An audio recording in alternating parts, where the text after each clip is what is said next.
A'udzu billahi minasyaitonir rajim.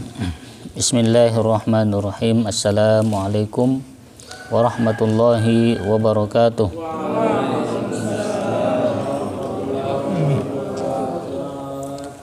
Alhamdulillah wassalatu wassalamu ala Rasulillah wa ala alihi wa sahbihi wa man wala, amma ba'du. Kita lanjutkan kajian kita masih seputar puasa.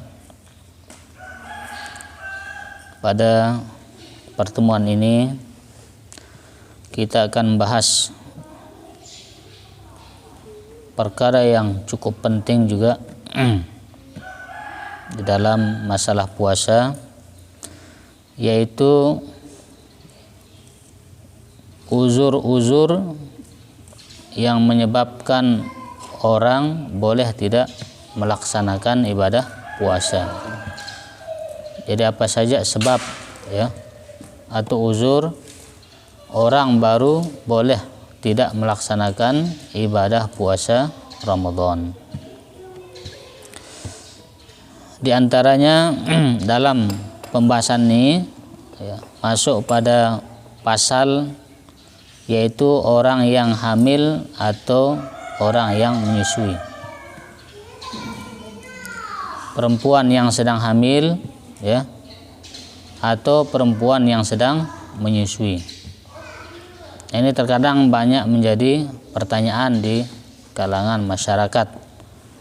Apakah orang yang hamil itu terutama hamil yang sudah besar ataupun hamil secara umum boleh tidak berpuasa, atau orang yang sedang menyusui apakah boleh tidak melaksanakan puasa. Nah, ini menjadi pertanyaan di masyarakat. Maka oleh al-imam syekh kita, guru kita, Syekh Dr. Hisham Kamil Hamid Musa, mata'anallahu bituli hayatihi wa nafa'ana bi'ulumihi, semoga beliau panjang umur, menjelaskan tentang kondisi orang yang hamil atau perempuan yang sedang menyusui. Ada 3 kondisinya dan 3 hukumnya. Dia boleh tidak melaksanakan ibadah puasa Ramadan. Orang hamil dan orang yang sedang menyusui. Pertama kondisinya, idza khafatil hamilu awil murdi'u minad darari yulhiqu bi anfusihima aftarata wa alaihima al-qadha. Apabila orang yang hamil atau orang yang sedang menyusui khawatir dari bahaya yang akan menimpa dirinya, yaitu orang yang hamil tersebut atau orang menyusui, apabila dia khawatir jika dia berpuasa Ramadan dia akan sakit, dia khawatir kalau dirinya nanti akan lemah, maka dia boleh tidak melaksanakan ibadah puasa Ramadan. Bagaimana hukumnya nanti? Wa alaihima al-qadha. Maka keduanya nanti selesai uzur ini sudah berakhir, maka dia mengqadha puasa yang ditinggalkan. Berapa hari yang ditinggalkan? Misalnya dia hamil selama 1 bulan, dia khawatir kalau dia berpuasa, dia khawatir dirinya maka dia mengqadha sebulan itu. Begitu juga orang yang sedang menyusui. Cukup dia mengqadha saja. Berapa hari yang ditinggalkan selama Ramadan itu yang dia qadha. 5 hari kah, 10 hari kah, atau sebulan dia qadha. Karena perempuan itu ya diperintahkan untuk mengqadha puasa. Tidak diperintahkan untuk mengqadha sholat. Kenapa tidak diperintahkan mengqadha sholat? Misalnya orang perempuan haid 7 hari, berarti 7 kali 5 waktu. Berapa? 35 waktu yang harus diqadha. Kalau diperintahkan mengqadha sholat, maka itu berat ya bagi seseorang. Itu berat. Maka dalam Islam diberikan keringanan. Islam ini rahmat ya. Maka perempuan tidak diperintahkan untuk mengqadha salat, tetapi diperintahkan untuk mengqadha puasa. Karena kalau puasa ini ya hanya sekali dalam setahun. Jadi tidak berat kalau seandainya dia qadha pada waktu 11 bulan itu. Jadi hutangnya yang sebulan ini diberikan kesempatan oleh Allah untuk diganti, dicicil selama ya, 11 bulan itu ya. Jadi tidak berat. Nah, makanya diperintahkan.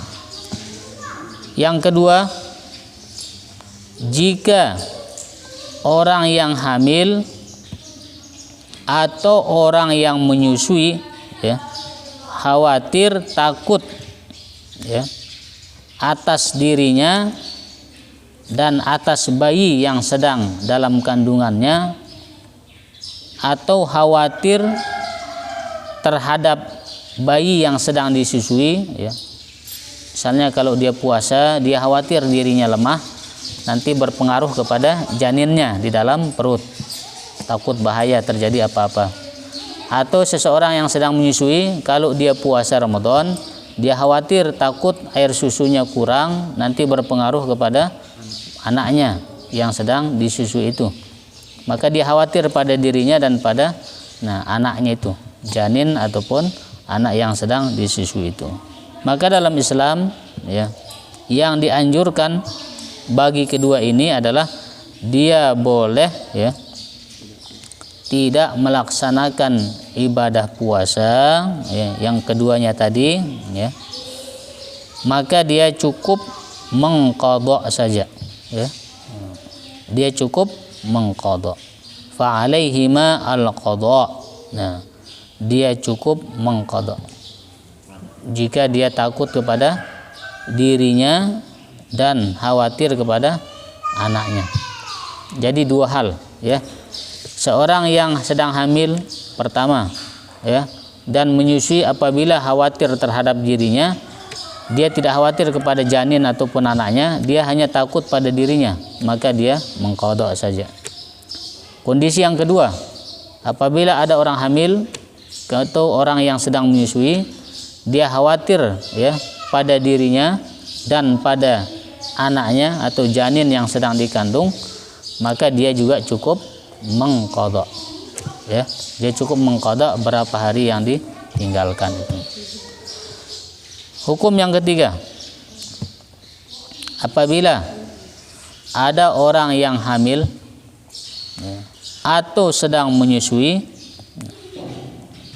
khawatir ya, khawatir atas kandungannya atau khawatir atas bayi yang sedang disusui, karena mungkin kalau puasa dia khawatir air susunya kurang ya, tetapi dia tidak khawatir kepada dirinya.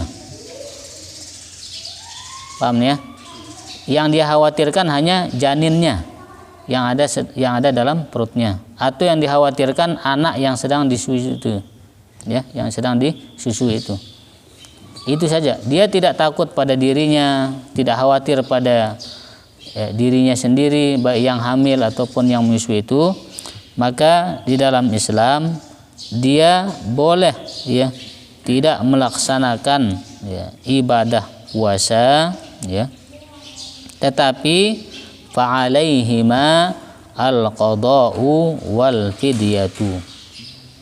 Jadi yang harus dilakukan setelah uzur selesai, misalnya setelah melahirkan nanti habis nifas, ataupun ya orang ini sudah selesai menyusui, yang dilakukan nanti apa? Mengqadha puasa yang ditinggalkan berapa hari, kemudian ditambah dengan membayar fidyah, ya. Nah, membayar fidyah itu.